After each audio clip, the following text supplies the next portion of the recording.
Saya sudah lama sekitar 10 tahunan lebih tidak pernah berkecimpung dengan hal itu. Oleh karena itu, karena saya dulu itu bidangnya di kajian dan saya sangat suka di kajian itu, terutama di filsafat, sampai ngikutin tingkat kampus, tingkat Malang, sampai tingkat Jawa Timur dulu itu, karena saya senang sekali terhadap filsafat itu. Namun hari ini, saya itu akan berbicara dengan apa yang saya masih ingat. Karena kalau misalnya mau mengaji tentang kitab, mungkin saya bisa, gitu loh. Kalau saat ini itu karena sudah lama berkecimpung dengan kitab, tapi kalau dalam filsafat ini sudah lama sekali. Saya berangkat tadi itu dari sebuah judul paradigma berpikir, ya. Pertanyaan sederhana yang harus kita timbulkan oleh orang pengkaji seperti kita, apa sih bedanya paradigma dan perspektif? Ini itu ya. Sehingga dengan mempertanyakan itu akan lahir sebuah pemahaman baru terhadap apa yang kita ingin tahu. Nah, jadi seorang ilmuwan itu memang seperti itu, apalagi anak LKP 2M. Anak LKP 2M ini kan nabinya itu adalah René Descartes ya. Descartes itu yang dianggap sebagai bapak dari filsafat modern itu meragukan segala sesuatu yang ada di dunia ini. Apapun yang ada itu dia ragukan. Keberadaan dirinya, kemudian ilmu-ilmu yang dia dapat sebelumnya, malah menjadi pukulan terlak terhadap skolastik, filsafat skolastik yang dianggap sebagai filsafat ya yang mendukung tentang gereja itu. Dia itu lawan semua itu.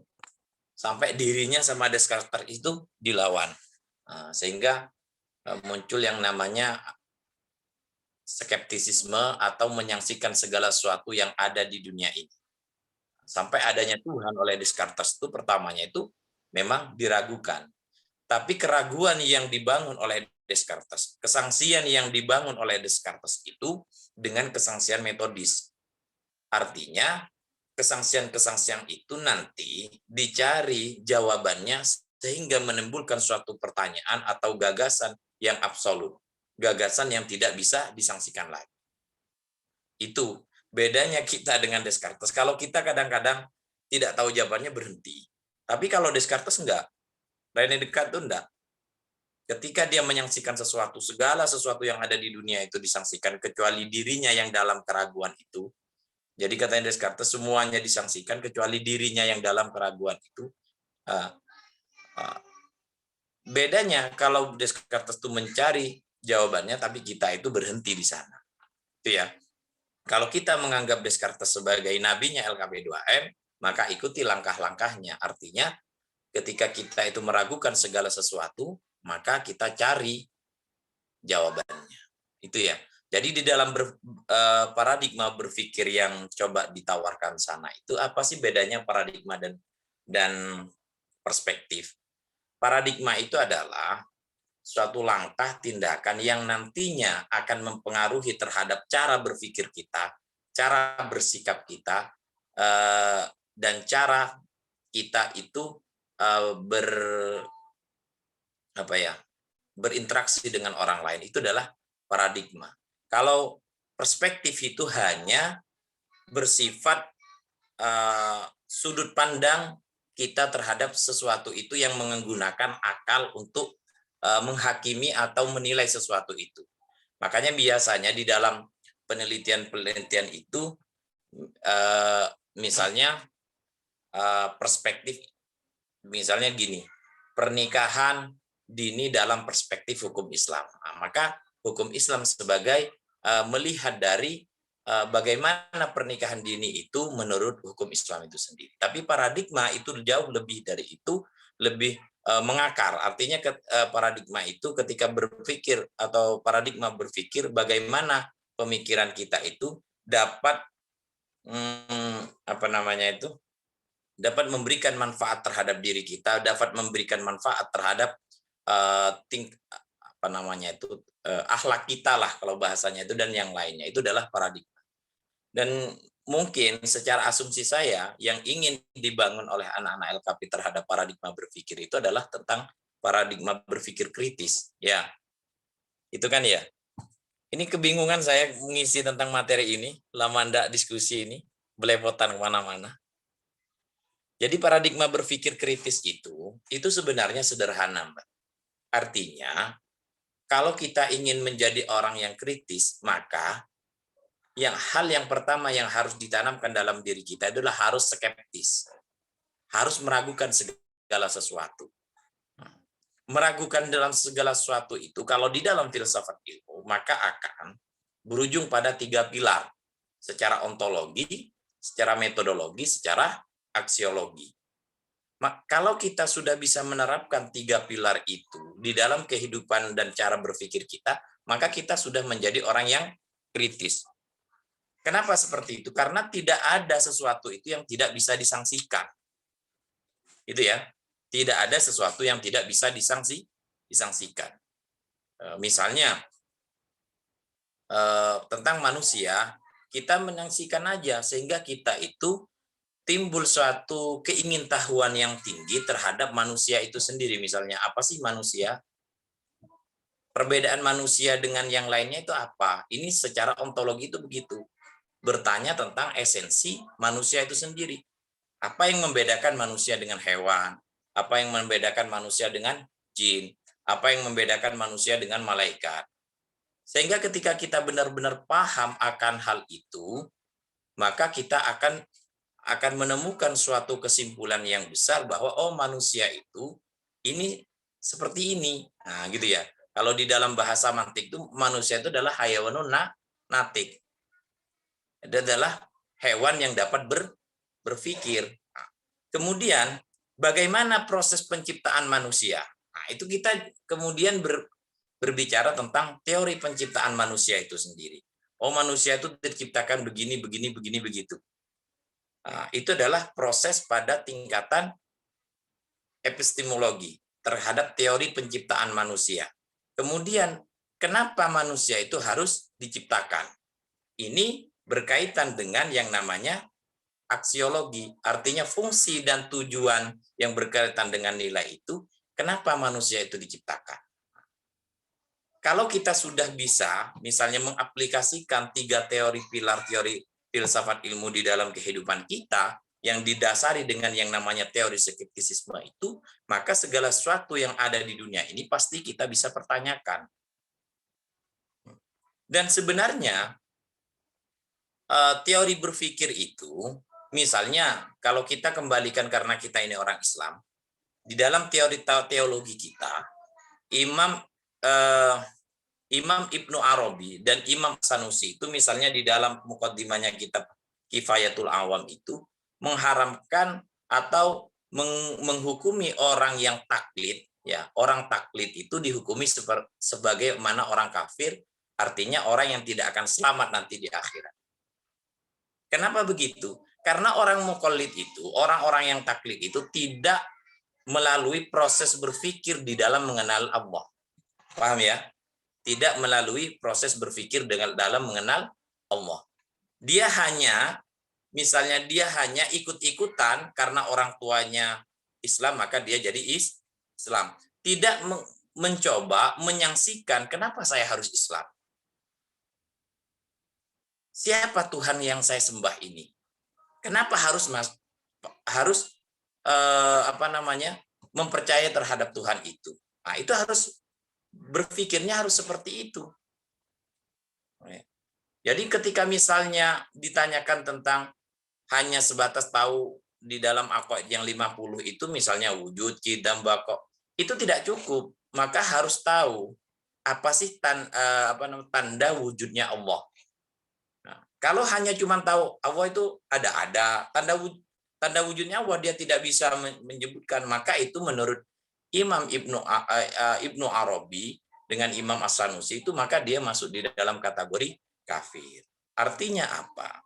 Artinya sebagai kita ini, sebagai seorang pengkaji, maka harus menyaksikan segala sesuatu yang ada di dunia ini, sehingga kita menemukan suatu kesimpulan yang tidak bisa dibantahkan. Artinya kita menemukan Misalnya dalam keimanan kita, keimanan yang tidak bisa diragukan, kalau di dalam konsep pengetahuan, pengetahuan yang tidak bisa diragukan kebenarannya. Itu seperti itu.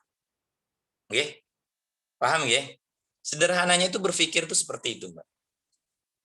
Kalau kita sudah bisa menerapkan hal-hal begitu, maka ketika di kelas kita tidak mungkin hanya diam, gitu ya.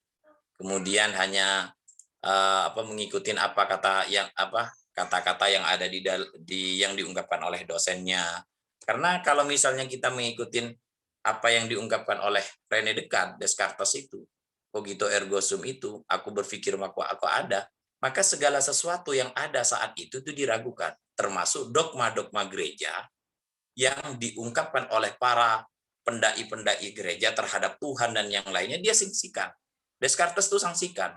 Sehingga Descartes itu menemukan suatu kesimpulan tentang Tuhan itu sendiri menurut perspektifnya, menurut rasio murni yang dia gunakan. Katanya Descartes kan begini, bahwa kita mengenal Tuhan hanya karena suatu kejadian itu tidak bisa. Maka karena apa? Karena kalau hanya kejadian, karena kejadian itu bisa disangsikan. Oleh karena itu katanya Descartes, mengenal Tuhan itu terhadap diri kita, terhadap pemikiran kita, berarti gimana? Katanya Descartes, pikiran yang kita gunakan ini, rasio yang kita punya ini, itu adalah bentuk anugerah dari suatu kekuatan yang maha sempurna, yang kekuatan itu tidak bisa diragukan lagi. Yang Descartes menyimpulkan itu adalah Tuhan. Paham ya? Sehingga keimanan Descartes itu kuat saat itu. Apapun yang membahas tentang Tuhan, dia sudah menemukan kesimpulannya sendiri. Tanpa misalnya mengikuti dogma-dogma yang diungkapkan oleh gereja, ketika ditanyakan terhadap konsep Tuhan, mereka bingung. Paham ya? Itu seperti itu. Jadi kalau Anda sebagai pengkaji, maka saat ini Anda harus meragukan segala sesuatu. Benarkah misalnya teori pernikahan itu begitu? Paham ya? Apakah pernikahan itu hanya sebatas akad, kemudian disaksikan oleh seorang wali, disaksikan oleh seorang saksi, kemudian akad itu bisa menghalalkan seperti sebuah pernikahan? Kok sesederhana itu? Nah, ini ya. Dengan cara begitu kita akan kritis. Maka akan mencari tahu sebenarnya pernikahan yang diinginkan di dalam Islam itu seperti apa. Sehingga nanti tujuan dari pernikahan diciptakan,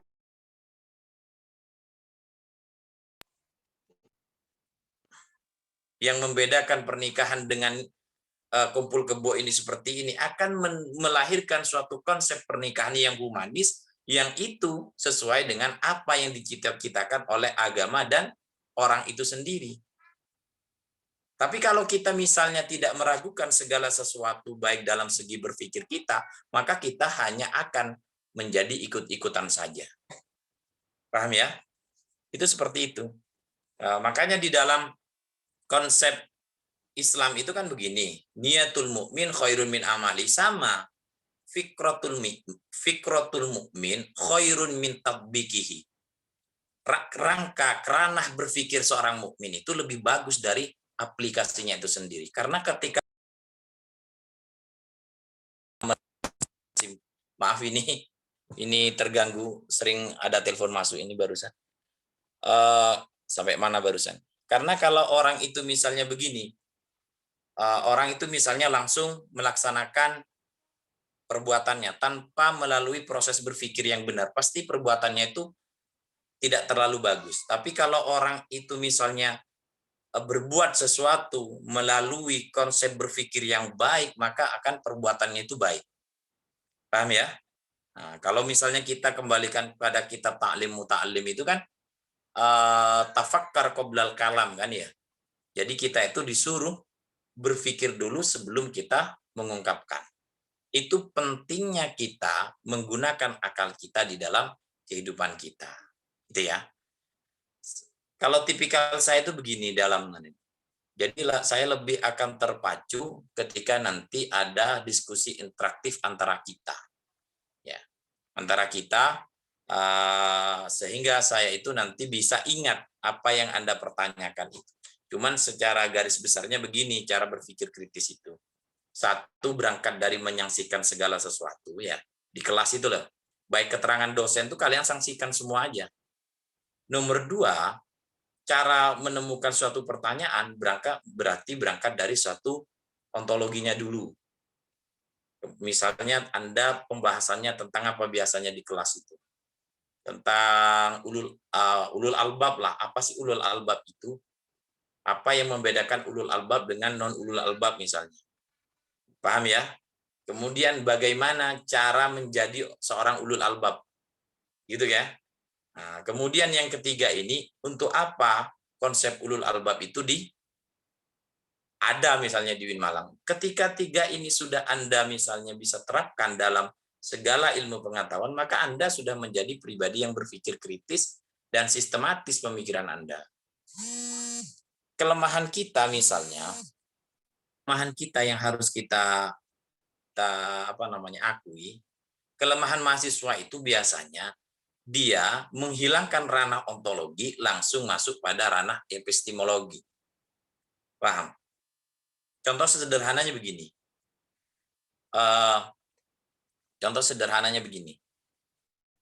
Saya mau kasih contoh begini pada kalian.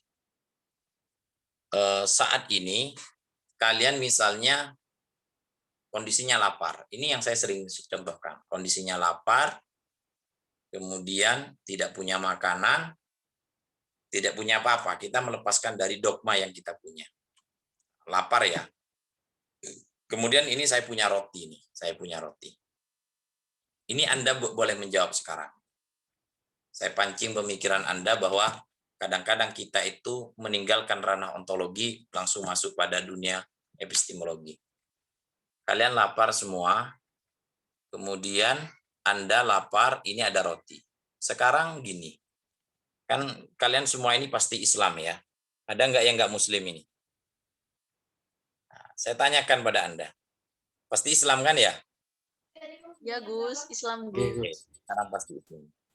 Setiap hari Anda mengatakan Bismillahirrahmanirrahim dengan menyebut nama Allah yang Maha Pengasih lagi Maha Penyayang. Sekarang kondisi Anda lapar. Buktikan sifat Ar-Rahmanir-Rahimnya Allah. Minta roti sekarang pada Tuhan, pada Allah. Dalam kondisi anggap Anda lapar seperti ini. Untuk membuktikan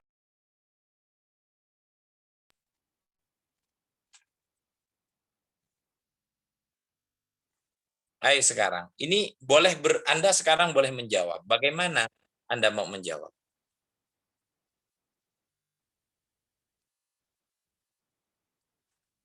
Boleh. Siapa yang mau menjawab? Untuk membuktikan bahwa Ar-Rahmanir Rahimnya Allah. Silakan para peserta boleh menjawab. Monggo Gus Ning yang tidak menjawab pertanyaan dari Gus Aziz. Bismillah dulu tapi sebelum bertanya. Coba dulu. Bismillahirrahmanirrahim. Roti, tidak mengajak kalian untuk murtad. Kalau murtad kalian sendiri yang nanggung. Hanya ingin membuktikan bahwa kalian itu mempunyai agama Islam itu dogmatik, bukan berangkat dari ya. Ya, siap. Abi ngaji sana. Iya boleh, tapi jangan keras ya. Ya. Ayo. Ingin membuktikan apakah memang tauhidnya Anda ini benar atau tidak, Islamnya Anda ini hanya ikut-ikutan atau Islam kesadaran. Ayo setiap hari Bismillahirrahmanirrahim sehingga katanya itu kullu amrin dzibalin la yubda'u fiha Bismillahirrahmanirrahim fahuwa abatarun au aqtaun aiqatul barakah katanya itu. Ayo. Saya pengen tahu kalian itu keislaman kalian ini. Boleh Anda menjawab.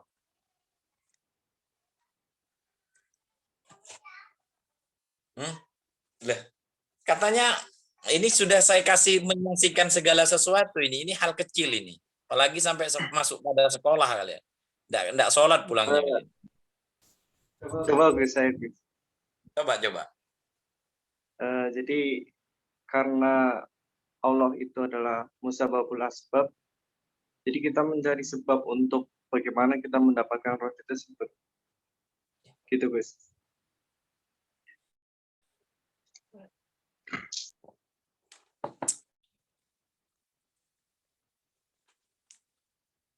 Jam belajar dulu aku.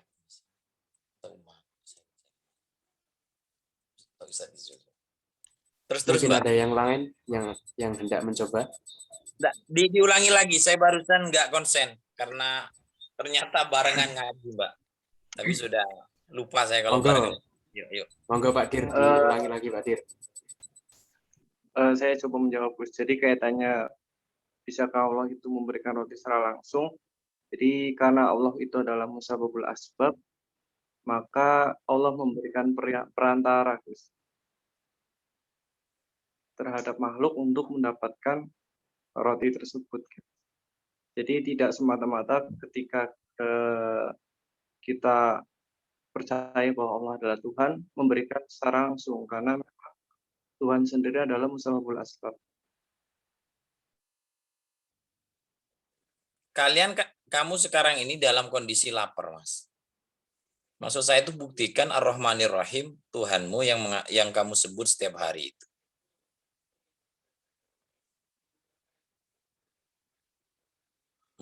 Meskipun lewat siapa dan siapanya, buktikan. Paham pertanyaannya maksudnya? Paham nggak pertanyaannya ini? Jangan-jangan kalian nggak paham pertanyaan saya. Allah itu kan Ar-Rahmanir Rahim ya. Nah, sekarang Anda itu lapar. Anda lapar banget, dalam kondisi lapar, kemudian Anda itu pengen roti. Sekiranya Anda itu bisa kenyang dan bisa mampu untuk berdiri dan beraktivitas. Kondisi itu, maka sekarang buktikan Ar-Rahmanir Rahim Tuhanmu itu sekarang ini.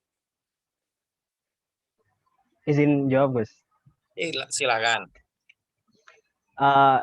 Jadi kalau misalnya ditanya apakah mungkin apakah mungkin Allah itu langsung Rahman Rahimnya ditunjukkan saya itu juga gitu kan. Saya doa apakah mungkin langsung dikasih makanan, maka jawabannya mungkin.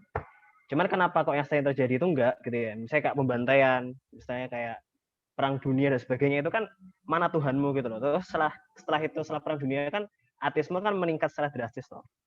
Itu kayak mana Tuhanmu gitu loh. Maka jawabannya adalah, ini jawaban argumentatif ya. Kita hidup di dunia ini dalam rangka ujian gitu loh. Sebelum kita memilih untuk menjadi manusia, kita ditanyain, kamu jadi apa? Jadi manusia. Manusia nanti kamu kan seperti ini. Ya nggak apa-apa, ya udah. Tapi ingatanmu saya hapus karena emang ujian. Misalnya kalau ujian dikasih tahu jawabannya kan, ya buat apa ujian? Liyabluwakum ayyukum ahsanu amala. Untuk menguji siapa yang paling bagus amalnya di antara kamu. Nah, itu alasan argumentatif ya. Kenapa tidak ditunjukkan secara langsung gitu loh. Nah, tapi ketika ditanyain, nah terus buktikan mana sifat Rahman Rahim Tuhanmu gitu loh. Loh, Tuhan itu sifatnya nggak cuma Rahman Rahim doang. Ada 99 setidaknya. Itu yang secara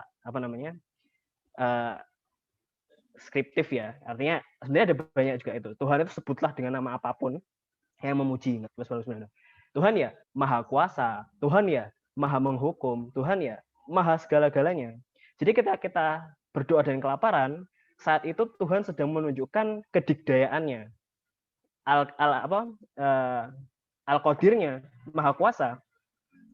Ketika kita melihat orang yang sedang senang-senang, mungkin Allah sedang menunjukkan sifat Rahman Rahimnya. Ketika kita melihat raja zolim yang digulingkan, direvolusikan, itu Allah sedang menunjukkan sifat al-hakimnya. Nah, jadi kadang itu kayak ada miskonsepsi gitu loh. Tuhan itu sifatnya cuma Rahman Rahim doang. Ya enggak, ya benar Tuhan. Emang kasih sayang Tuhan itu lebih besar daripada amarahnya. Tapi Tuhan itu disebut Tuhan bukan gara-gara cuma Rahman Rahim doang. Ya karena Al-Hakim, Al-Malik, Al-Ghaffar, kemudian Al-Syadid juga. Nah, jadi kompleksitas Tuhan itulah yang kadang kita lupa gitu loh. Nah, makanya dari itu. Jadi kalau tunjukkan sekarang. Loh, ya itu bukan di luar kapasitas saya karena kita di dunia ini diuji liyabluwakum ayyukum ahsanu amala. Apakah mungkin? Ya mungkin, Allah Maha Kuasa gitu loh. Nah, terus mana buktinya? Loh, ketika kamu sedang lapar, itu barangkali Tuhan sudah menunjukkan sifat Maha Kuasanya. Maha Kuasa memegang benar-benar sama nasibmu. Nggak ada yang lain selain Tuhan. Seperti itu. Ya, Gus. Ampun, Gus. Ini Gus siapa baru? Kok enggak? Falah. Oke. Itu jawaban yang bagus dan memang begitu gitu loh. Jadi kenapa Gus Falal ini misalnya mengetahui tentang hal itu? Karena dia secara ontologi sudah kuat. Paham ya? Secara ontologi sudah kuat. Dia belum beranjak pada epistemologi. Nah, kadang kita itu, cara berpikir kita itu kalau di kalangan mahasiswa itu, kita tidak tahu tentang esensi sesuatu itu, zatiah sesuatu itu kita sudah mempertanyakannya. Sehingga nanti tidak mendapatkan hasil yang maksimal, malah selalu ada di dalam keraguan. Oleh karena itu, di dalam berpikir kritis sistematis itu, maka harus tiga hal itu harus seimbang antara ontologi, epistemologi, dan aksiologi itu sendiri. Nah, itu memang seperti itu. Jadi dia tahu bahwa Allah itu tidak hanya Ar-Rahmanir Rahim saja, tapi kudratnya Allah juga ditunjukkan saat itu. Iradatnya Allah juga ditunjukkan. Kalau Allah misalnya kita meminta roti kemudian langsung diberi, itu bukan Tuhan. Itu namanya pembantu. Paham ya? Segala sesuatu ketika kita minta kemudian diberi, itu kan pembantu kita. Bukan Tuhan kita. Sama dengan misalnya kita meminta pada raja. Apakah raja akan selalu menerima permintaan kita? Tidak, karena dia raja yang akan memberikan sesuai dengan keinginannya. Itu begitu. Nah, ini yang harus kita perdalam. Artinya berpikir secara ontologi itu akan menguatkan fondasi kita di dalam memahami sesuatu itu secara epistemologi dan aksiologinya. Pertanyaan kedua. Ya. Tuhan itu jenis kelaminnya apa? Apakah laki-laki sebagaimana yang digambarkan oleh orang-orang Eropa, pakai jubah di atas langit, memakai tongkat, kemudian memakai kayak mahkota begini, atau apa? Saya dalam rangka menguji keimanan kalian, apakah kalian ini benar-benar Islam apa tidak? Ayo dijawab lagi.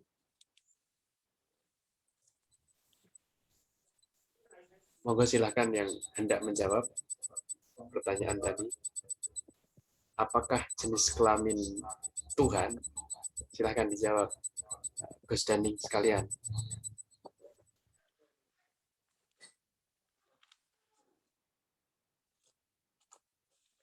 Ntar tinggal ngopi kalian biar bingung.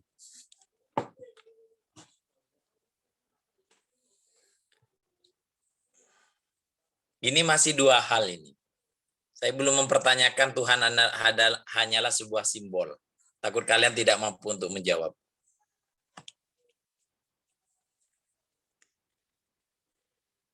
Saya bisa meyakinkan berapa persen dari kalian kalau saya membahas tentang filsafat ketuhanan akan malas untuk ibadah.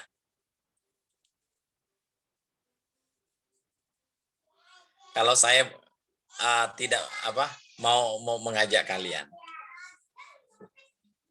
Ini hanya dua saja, coba dijawab. Biar kalian itu kuat imannya ya. Kalau tidak kuat ya berarti kalian ya murtad nanti. Gitu aja kan, sederhana kan? Ayo.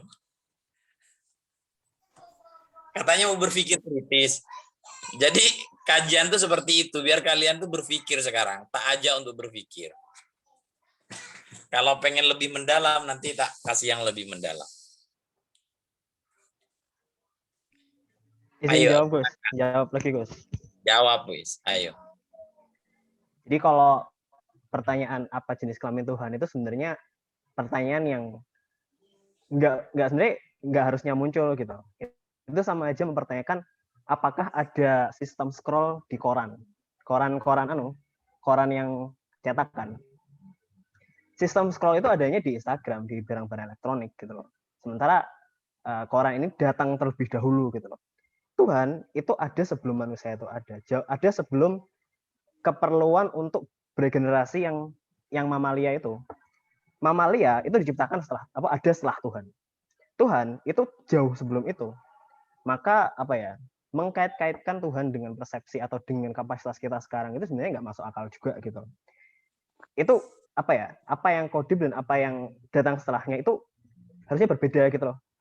Dan Tuhan juga menetapkan sendiri gitu loh bahwa Tuhan itu tidak berkelamin. Karena memang kelamin itu sifat-sifat manusiawi gitu loh.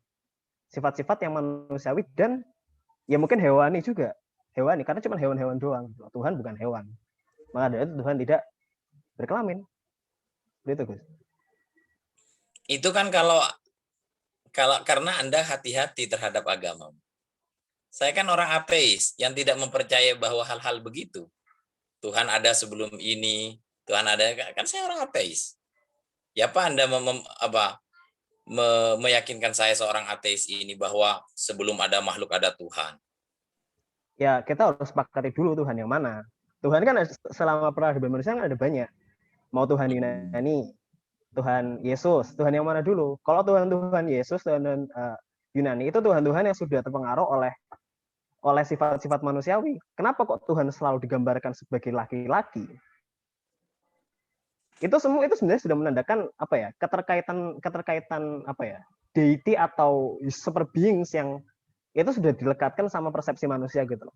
Semua gambaran Tuhan dalam peradaban manusia kecuali agama-agama samawi ya, itu selalu terlekat sama sifat-sifat manusiawi juga, sifat-sifat earthly beings gitu loh. Sementara Tuhan yang harusnya itu Tuhan yang di luar jangkauan nalar dan di luar jangkauan ini semua gitu loh. Kalau misalnya Tuhan bisa digapai dengan nalar, dalam artian bisa digatuk-gatukkan, bisa disetarakan dengan sifat-sifat kemanusiaan, itu bukan Tuhan gitu loh. Secara definitif kan gitu loh. Tuhan yang maha kuasa, maha segala-galanya. Lah kok bisa maha segala-galanya kok bisa dibayangkan gitu tuh gimana gitu loh. Ya gitu sih, Gus. Nah, segala-galanya itu Mas, itu hanya persepsi orang yang ditakdirkan bertuhan. Kalau persepsi orang yang tidak ditakdirkan bertuhan seperti saya misalnya, saya orang lain bukan saya misalnya, itu gimana mau menerima konsep itu? Kan logikanya begini, kalau tidak laki-laki ya perempuan. Ya kalau tidak perempuan ya banci. Ini ada dua isu yang perlu digarisbawahi dulu ya. Sama gimana cara meyakinkan dan terus gimana cara membuat Tuhan itu make sense gitu kan. Itu kan sih kenapa kok manusia itu selalu mengasih atribut kepada Tuhan. Apapun atribut itu tujuannya sebenarnya sederhana supaya mudah dikenali saja gitu loh. Kenapa Tuhan dibikin patung, kenapa Tuhan dikasih nama, karena ya supaya mudah dikenali. Nah, untuk kasus yang pertama ya, bagaimana supaya Tuhan tuh keberadaannya masuk akal.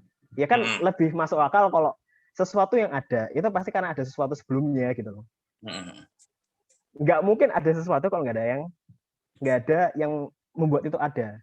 Terus terlepas dari itu entah Tuhan atau siapa, pasti kan ada yang menciptakan. Kalau katanya kan prima causa, ada yang penyebab yang utama, yang penyebab ini nggak perlu sebab lagi.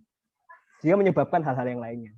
Itu kan nggak mungkin tiba-tiba ada kue kalau nggak ada sesuatu lain. Itu kan kayak prinsip deterisme dalam filsafat kan. Nah kemudian untuk isu yang kedua tentang apa tadi aku lupa isu yang kedua. Pokoknya apa ya gitu Gus. Intinya Tuhan itu Tuhan yang selama ini kita kenal oleh orang ateis ya. Orang ateis itu rata-rata mengkajinya ya dari kebanyakan orientalis ya.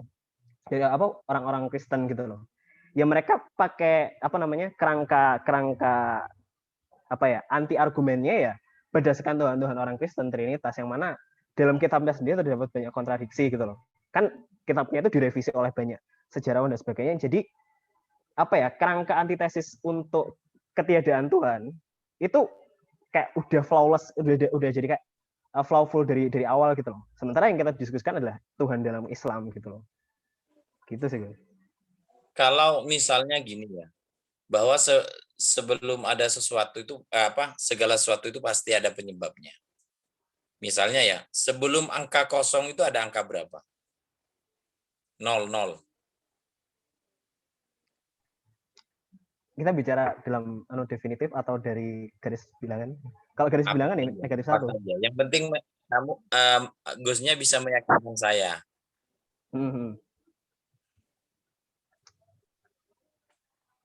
Ya nggak ada yang datang sebelum angka 0. Ya 0 itu. 0 itu udah nilai paling kecil. Terus 0 itu kan masih bisa diangkakan. Kenapa kok nggak ada sebelumnya?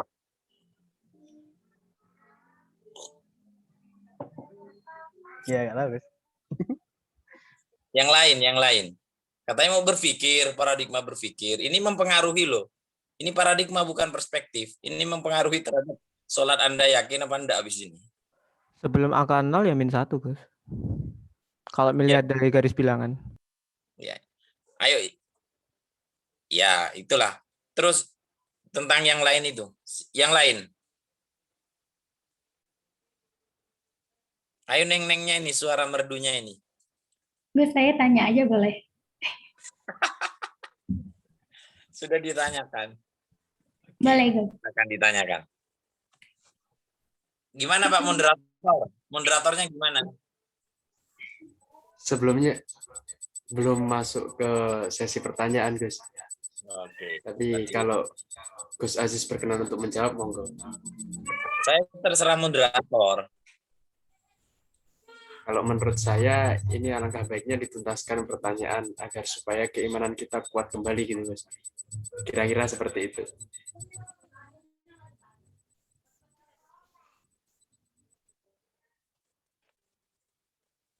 Ayo yang lain. Sesuai rasa yang kalian miliki gitu loh. Tuhan kalian itu apa? Jenis kelaminnya bagaimana? Saya hanya ingin meneguhkan man arafa nafsahu faqad arafa rabbah. Kalau kita ini tahu bahwa kita ini adalah diri kita adalah makhluk, maka kita tahu terhadap Tuhan kita. Hanya ingin meneguhkan di sana itu bagaimana. Ya kalau nggak teguh ya berarti ragu nanti.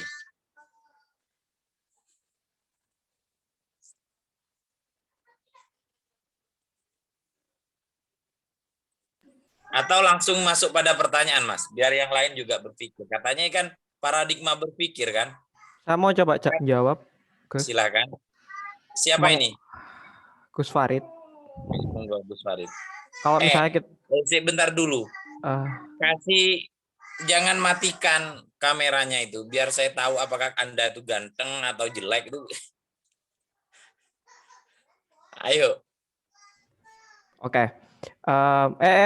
Keklik. Sorry. Bentar. Backgroundnya, Masya Allah. Kayak ngomong sama patung ini. Ayo. Oke. Mau ngejawab mengenai yang gender tadi. Kalau misalnya ngelihat dari konsep Tuhan itu sendiri kan, kalau ngelihat dari Tuhan kan subjektif sekali ya. Maksudnya itu sesuatu yang setiap manusia punya konsepnya sendiri dan punya konsepnya masing-masing dan itu highly subjektif, sangat subjektif gitu.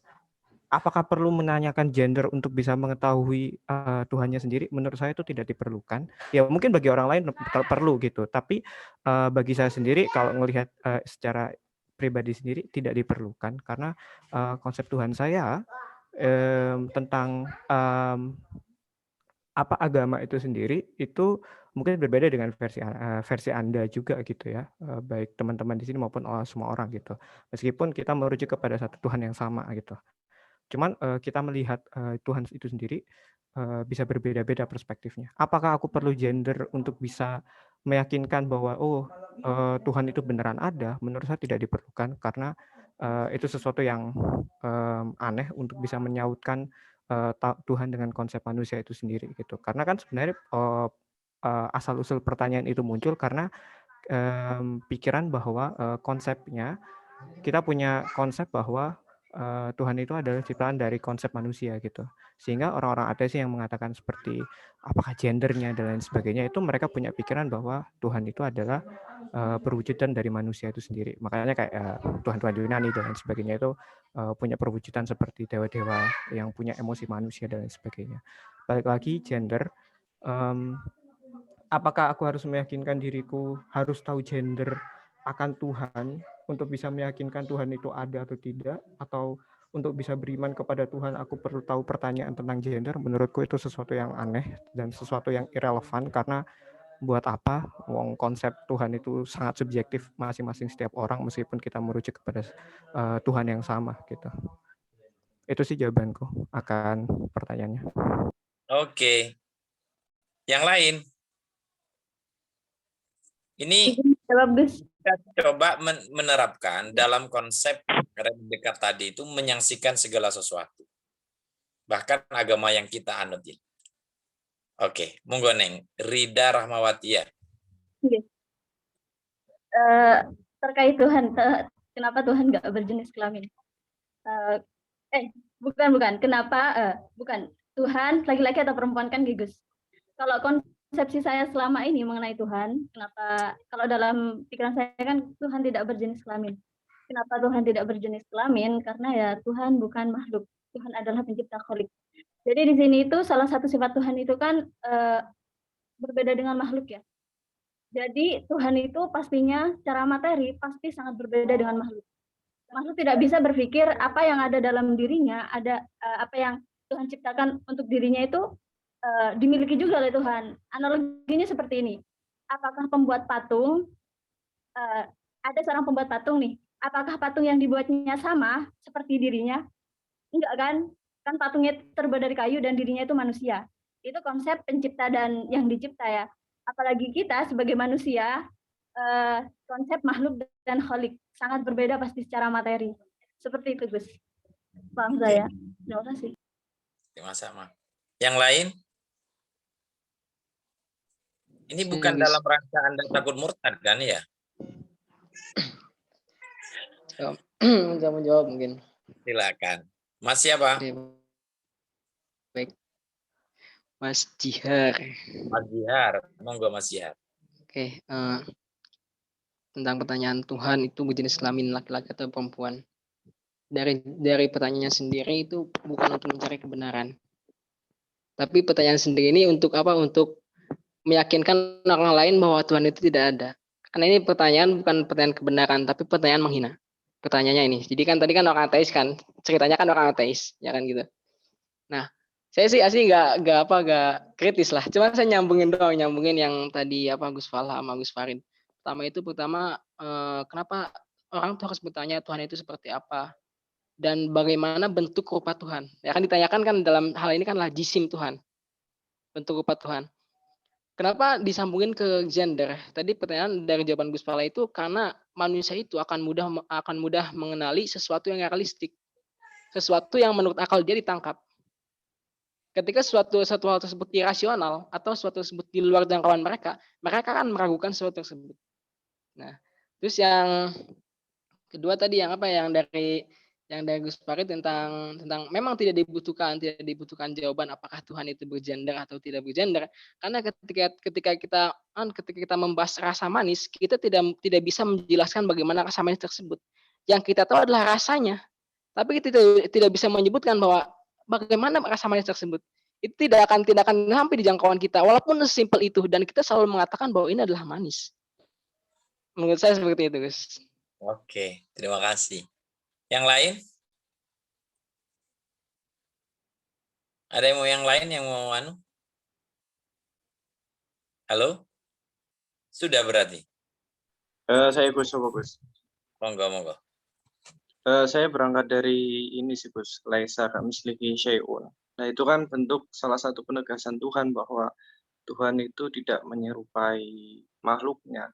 Nah konsepsional jenis kelamin itu kan menandakan bahwa ketika laki-laki diciptakan, ketika manusia secara biologis itu diciptakan laki-laki, maka dia membutuhkan pasangan gitu, perempuan. Berarti kan bukti ketidaksempurnaan laki-laki itu adalah ketika ada seorang perempuan tersebut.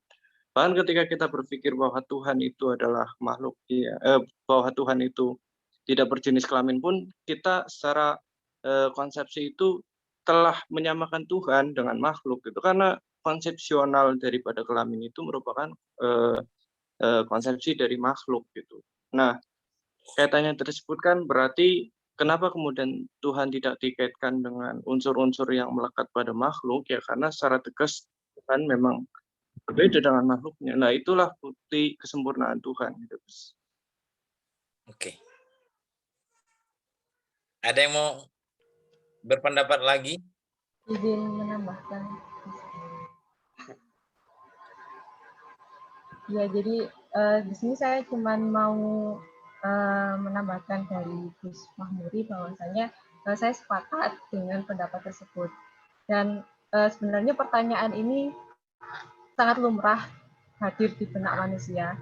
Cuman pendapat saya pertanyaan ini tuh pertanyaan yang salah dalam arti bisa dianalogikan seperti kita bertanya atau mempertanyakan apakah lemari, meja di rumah kita ini bisa merasakan panas, bisa merasakan dingin. Tentu kan nggak bisa, karena dari zatnya saja sudah berbeda.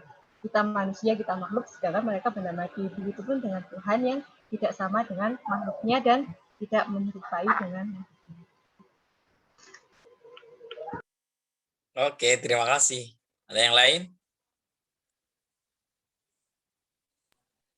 Saya mau nambahin, Gus. Monggo.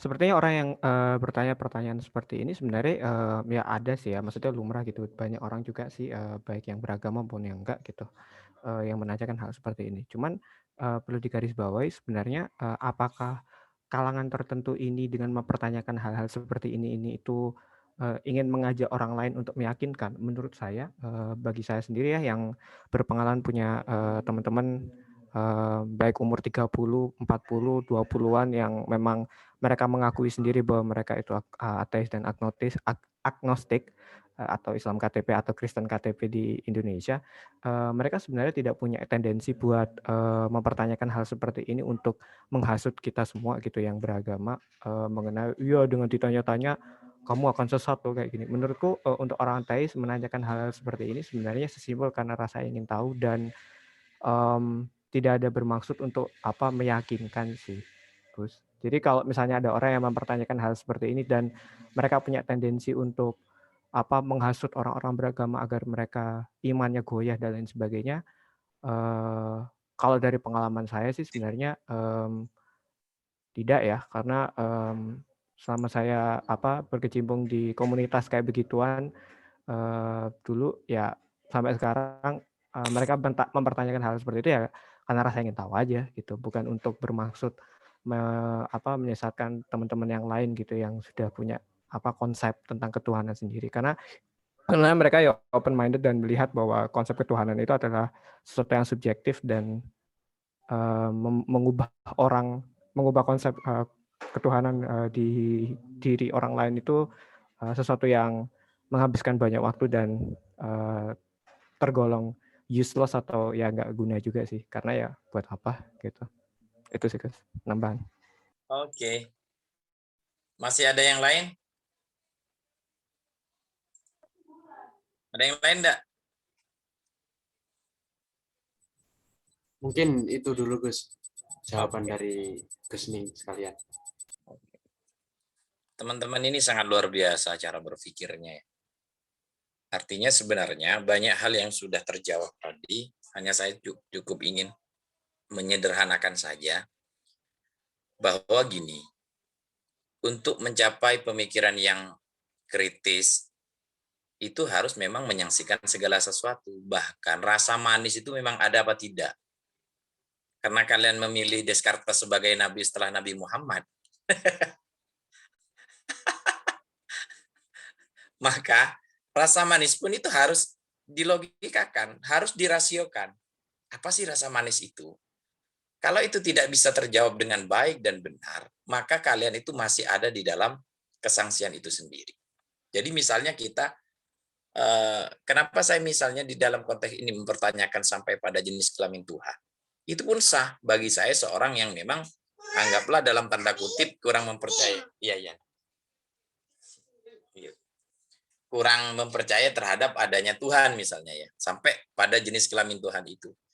Karena di ranah-ranah tertentu, para orang ateis itu tidak hanya di dalam masalah jenis kelamin Tuhan, bisa menjadikan bahwa jangan-jangan dogma tentang Tuhan itu hanyalah cerita belaka yang tidak bisa dibenarkan secara empiris, misalnya kalau mengikuti filsafatnya Hume dan Locke, gitu ya, John Locke dan Hume, David Hume itu. Nah, maka saya sederhana sebenarnya jawabannya itu, mengsederhanakan dari teman-teman sekalian itu, kalau kita itu misalnya musuh yang kita hadapi adalah orang ateis, maka cukup begini. Saya bertanya pada Anda, buku ini, saya bingung terhadap buku ini. Buku ini laki-laki atau perempuan? Misalnya. Apa buku itu? Enggak laki-laki, enggak perempuan ya. Barang yang baru saja itu tidak bisa dijenis kelaminkan, apalagi Tuhan. Nah, itu kan logika sederhana yang bisa mengena terhadap bangunan-bangunan logika yang dibangun oleh mereka. Nah, sebagai teman-teman pengkaji muda ini dan peneliti muda ini memang di dalam menghadapi segala sesuatu itu untuk menemukan kebenaran yang objektif secara rasio memang harus menghilangkan dulu dogma-dogma yang kita miliki agar memang benar-benar kita itu merasakan nikmatnya iman itu di sana. Saya pernah cerita saat Gus dan Neng ke rumah kemarin. Saat teman-teman berproses di dalam filsafat itu, banyak teman-teman itu meninggalkan, terutama di dalam filsafat ketuhanan ya. Tidak sholat, begini, dan begitu. Saya hanya berpikir begini, secara logika murni, tidak mengikuti dogma agama kalau tidak sholat nanti begini, kemudian nanti ada sanksi secara agama dan yang lain-lain. Orang-orang yang berproses itu kan tidak mempercayakan hal itu, Mas. Memang mereka banyak melepaskan dari hal itu. Cuman saya memakai logika murni.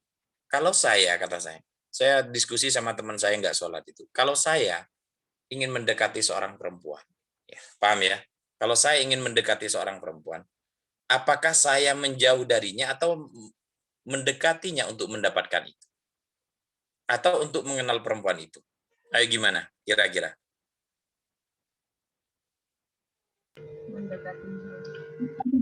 Mendekatinya kan ya, tidak menjauhinya kan ya, paham ya?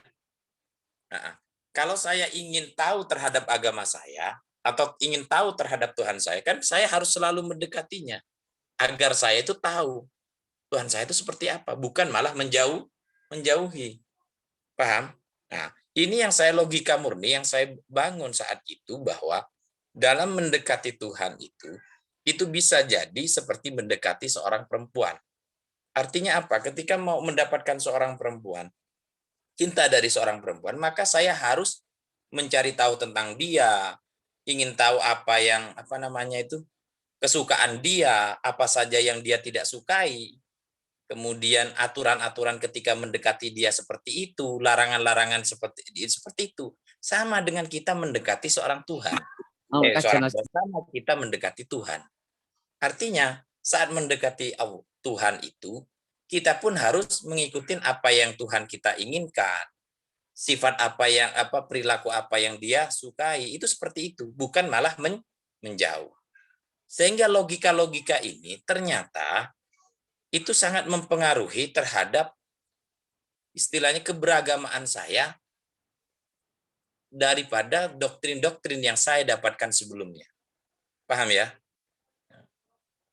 Itu maksudnya. Jadi kenapa Descartes itu, René Descartes itu menghilangkan segala sesuatu, menyaksikan segala sesuatu, sampai dirinya aja yang ada itu disangsikan.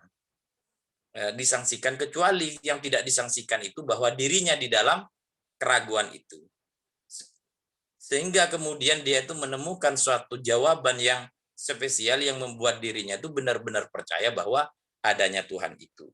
Inilah yang saya maksud bahwa berpikir secara jernih, berpikir dengan rasio murni, itu dapat menemukan siapa Tuhan kita yang sebenarnya. Tidak harus dengan dogma yang kita miliki. Dogma yang kita miliki itu malah memperkuat apa yang kita punya. Kadang-kadang dogma itu kalau tidak diimbangi dengan berpikir yang baik, maka hanya sebatas dogma, sehingga keberagaman kita itu hanya sebatas agama turunan, doktriner, bukan agama kesadaran. Paham ya? Itu yang intinya itu di sana.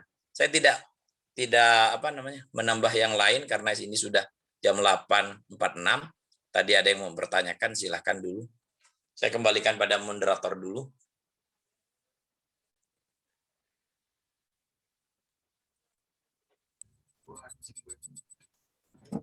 Oke, terima kasih. Selanjutnya moderatornya. Mungkin ada pertanyaan yang hendak diajukan kepada beliau, mumpung kita masih satu forum dengan orang yang sangat top sekali gitu ya. Silahkan Gus Daning yang hendak bertanya, langsung saja on cam dan dihidupkan mic-nya. Saya ada pertanyaan, Gus. Siapa yang bertanya ini? Silakan. Siapa yang bertanya? Ning Istifada, Gus. Oh. Ini moderatornya 3 kembar ini. Ayo, Musuh ini, Gus. Ayo, Mbak. Ini saya pakai 2 kamera ini. Kamera HP dan kamera ini. Biar lebih puas melihatnya kalian. Ayo, silakan Neng Istifada 48. Apa 48 itu? Enggak, itu dari emailnya, Gus. Oh, gitu. Saya ingin tanya, Gus. Tadi kan kata Gus Aziz nih, kalau misal tahap pertama kita ingin berpikir kritis, itu kita harus menyaksikan segala sesuatu. Tapi kadang, Gus, masalahnya kalau misalnya kita menyaksikan sesuatu gitu, tapi kita tidak menemukan jawaban yang bisa meyakinkan kita, yang bisa benar-benar membuat kita percaya. Itu gimana, Gus, solusinya? Oke. Jadi ada yang mau bantu jawab harus terus ragu gitu, atau mencari jawaban terus-menerus kayak. Oke. Ayo bantu saya menjawab yang lain.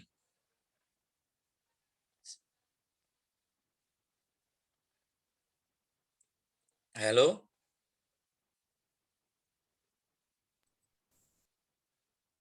Mana yang lain ini? Ayo bantu saya menjawab ini. Gimana caranya?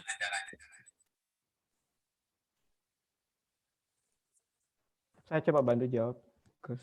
Siapa ini? Mas Farid Aldi. Monggo Mas Farid. Masalahnya tentang apa dulu nih? Masalah tentang apa dulu nih? Sesuatu yang masih belum puas nih jawabannya. Kan apa spesifik aja lah biar nggak kemana-mana.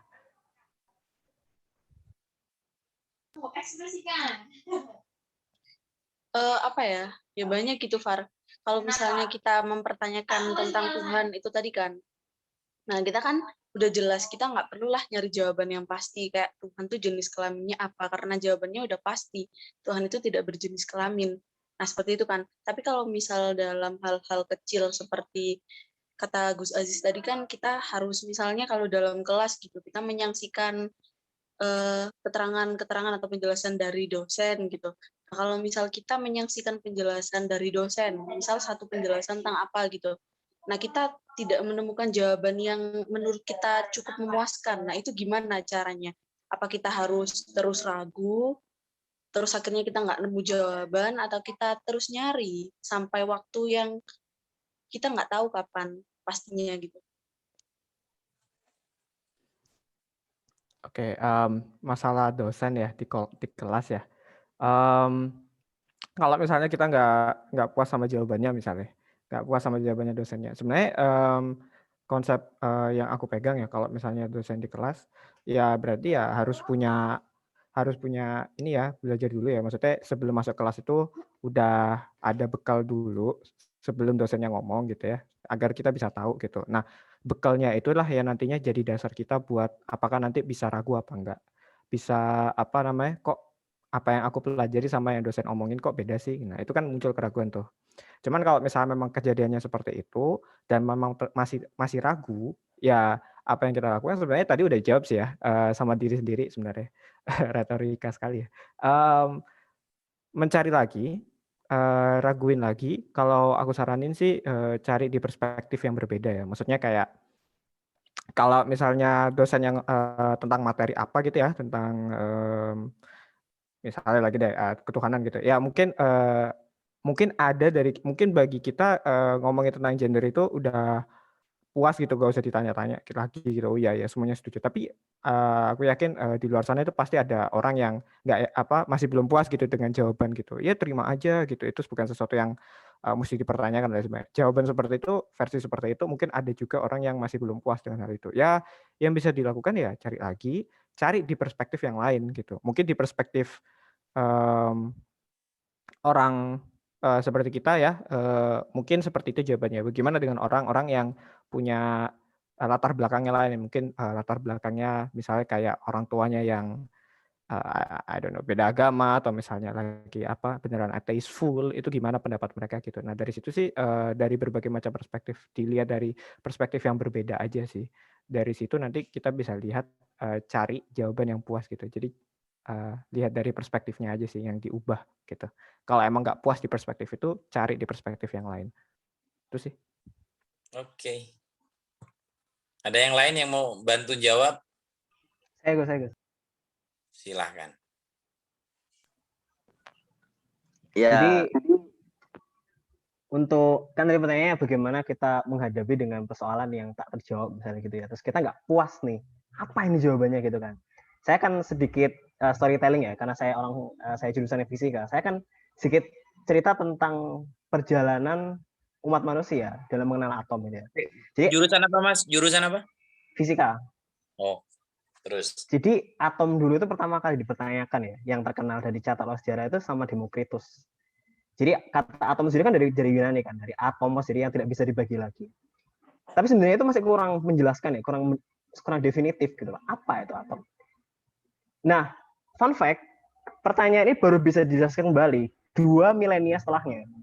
Jadi umat manusia itu butuh sekitar 2000 tahun untuk menjelaskan kembali tentang konsep atom oleh Demokritus yang dicetuskan oleh John Dalton ya, dengan teori bola pejalnya. John Dalton itu masih direvisi lagi nanti oleh Thomson, kemudian direvisi lagi oleh Ernest Rutherford, Niels Bohr, Werner Heisenberg dan sebagainya. Nah, dari situ kita bisa ngambil ibrah gitu ya, ngambil pelajaran bahwa sebenarnya logika dalam artian ini sains itu slow proses gitu. Itu memakan waktu yang lama dan nggak mungkin singkat juga. Itu berproses. Itu kita itu trial and error. Kita ini dari kemungkinan kita coba semua kemungkinan yang ada. Kemudian kita coba mana yang punya keterpolaan dan terus berhasil ketika dicoba terus menerus. Nah, kan dalam metode penelitian ya. Jadi jadi suatu teori itu dianggap benar, itu kan ketat sekali. Dia harus selalu benar, dibuktikan dimanapun ia berada, kemudian terus continue, bertahan lama dan sebagainya. Nah, jadi kalau misalnya tadi pertanyaan sepele kayak pertanyaan yang sudah pernah dibahas, maka ya seperti katanya Gus Farid tadi, ya kita bisa mencari sumber yang berbeda. Tapi apabila pertanyaan kita berada di garda terdepan ilmu pengetahuan ya nggak usah keburu-buru juga. Karena untuk atom sendiri dari pertama kali ya dicetuskan sampai ya bisa dijelaskan kembali itu selisihnya 2000 tahun. Sains itu proses yang tidak bisa singkat gitu loh. Kita ini orang yang metodologis, jadi perlu proses, perlu waktu. Seperti itu sih. Terima kasih. Oke. Mantap banget jawabannya Gus.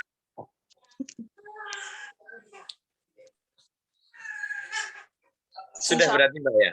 Ya. Ada yang mau berargumentasi yang lain? Udah Gus, insya Allah sudah cukup. Terima kasih ke Gus Farid sama Gus. Ini jawabannya luar biasa semua. Saya bertanya, apakah Nabi Muhammad itu seorang ilmuwan?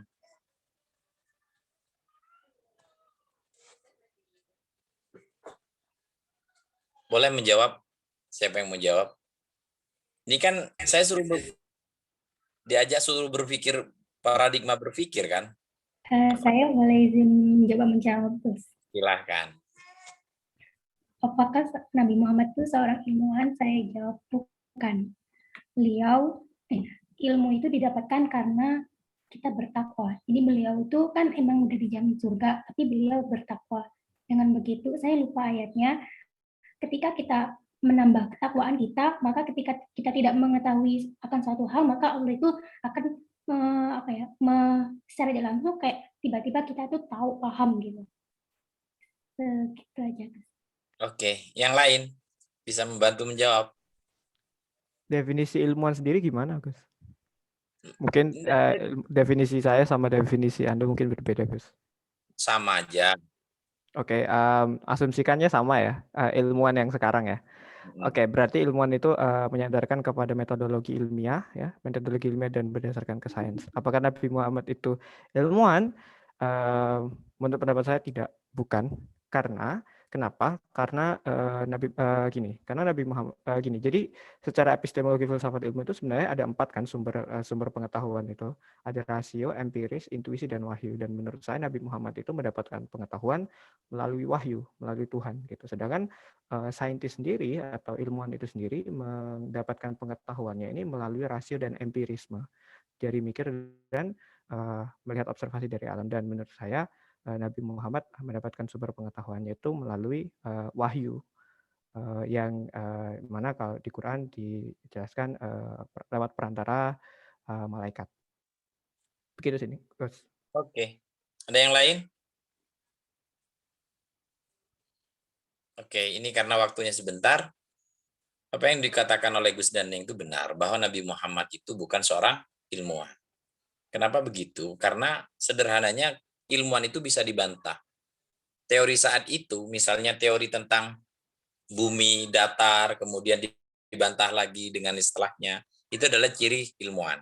Oleh karena itu, ketika dosen mengatakan dengan nalarnya, bla bla bla, maka Anda boleh membantah. Karena dosen itu tidak 100% benar. Paham ya? Itu. Maka sekarang itu bangun keberanian untuk berpikir, bangun misalnya logika yang baik untuk menyanggah kata-kata yang sudah ada. Nah, jadi Nabi Muhammad itu bukan ilmuwan karena apa yang dilakukan oleh Nabi itu tidak bisa dibantah. Sedangkan ilmuwan itu bisa disalahkan. Sehingga lahir setelah itu ilmu baru. Sehingga lahir setelah itu ilmu baru yang merevisi ilmu-ilmu terdahulu sebagaimana yang dikatakan Gus Falal tadi itu. Itu ya.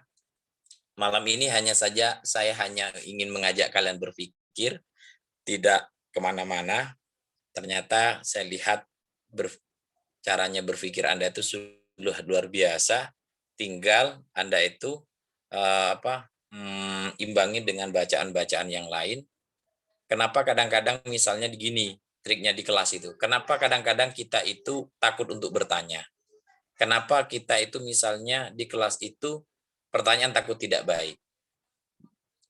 Logikanya begini, kalau Anda itu ingin kencing banyak, maka harus maka harus minum banyak. Kalau Anda itu ingin punya argumen yang banyak, maka harus Anda banyak baca. Gitu ya.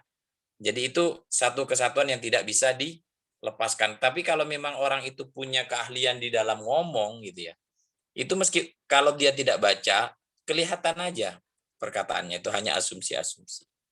Itu semoga bermanfaat karena ini sudah jam 9. Saya kembalikan pada moderator.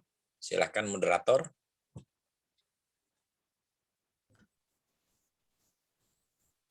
Terima kasih banyak sekali kepada beliau Gus Abdul Aziz yang telah membuka cakrawala paradigma kita semua.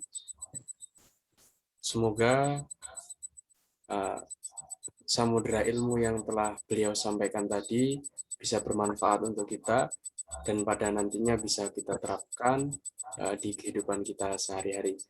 Kemudian yang penting kembali saya sampaikan yaitu untuk berpikir kritis itu harus kita mulai dengan menyaksikan semuanya, kita skeptis terhadap hal apapun, terus kemudian bergerak ke arah ontologi, kemudian epistemologi, dan aksiologi.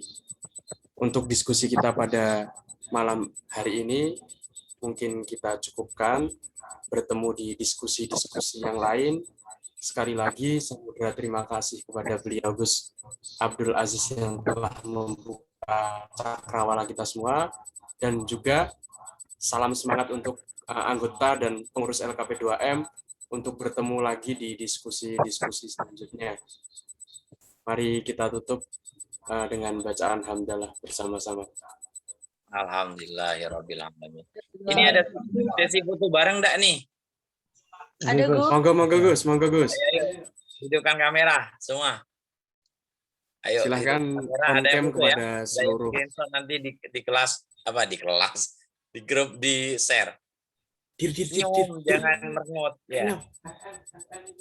Silakan aja kalau nggak senyum nanti. Ayo. Monggo.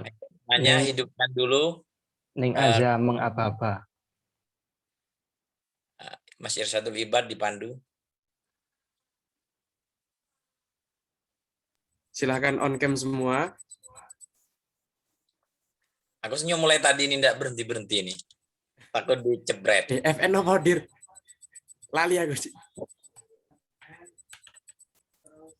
Ayo, ya gimana? Oke. 1, 2, 3.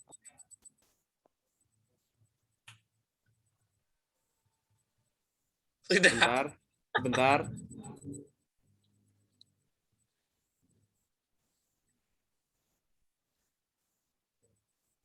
Untuk yang sebelahnya lagi, karena nggak muat semuanya ini. Oh ya, siap. Oke, silahkan sekali lagi. 1, 2, 3. Oke, terima kasih kepada Gus dan Ning semua. Diteruskan ya, diskusinya menarik itu. Sudah banyak bacaannya. Tolong Oke, terima kasih, Gus. buat diskusi yang lebih serius nanti. Oke. Luar biasa kalian. Terima kasih. Assalamualaikum warahmatullahi wabarakatuh. Saya tak tinggal duluan ya. Waalaikumsalam warahmatullahi wabarakatuh. Ibadah yang lebih besar. Waalaikumsalam warahmatullahi wabarakatuh. Terima kasih, Gus. Oke, itu tadi bersama dengan Gus Aziz. Mungkin Gus Daning yang ada di sini hendak berdiskusi, saling sharing. Kami persilahkan. Dan juga silahkan kepada Gus Daning yang belum absen, silahkan diisi kehadirannya melalui link yang telah disebarkan. Oke, sebelum diskusi kita coba dulu ya, salam LKP2M. Walaupun melalui udara, walaupun melalui jaringan, tidak menjadi masalah, tidak mengurangi semangat kita bersama. Salam LKP2M. Oke, terima kasih. Selanjutnya silahkan sharing di sini, tidak mengapa. Saya akhiri apabila terdapat kesalahan. Mohon maaf kepada seluruh Gus Daning sekalian. Wallahul muwaffiq ila aqwamit thoriq. Wassalamualaikum warahmatullahi wabarakatuh. Waalaikumsalam warahmatullahi wabarakatuh. Thank you, Gus. Thank you. Monggo sahadat bareng-bareng yang tadi murtad. Saya pandu bisa? Ayo asyhadu asyhadu.